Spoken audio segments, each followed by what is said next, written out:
șarpe. Nu. Ebola. E o boală. Noi ne-am rătășit.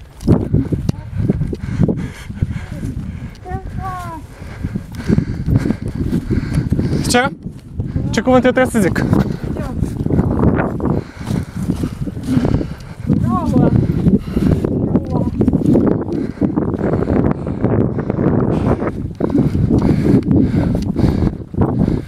Antricot.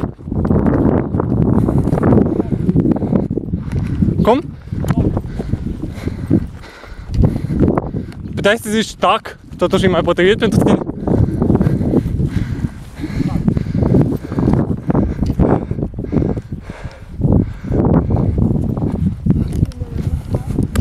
E ok.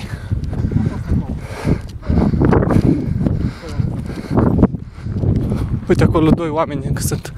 Uite acolo. Uite. Poate.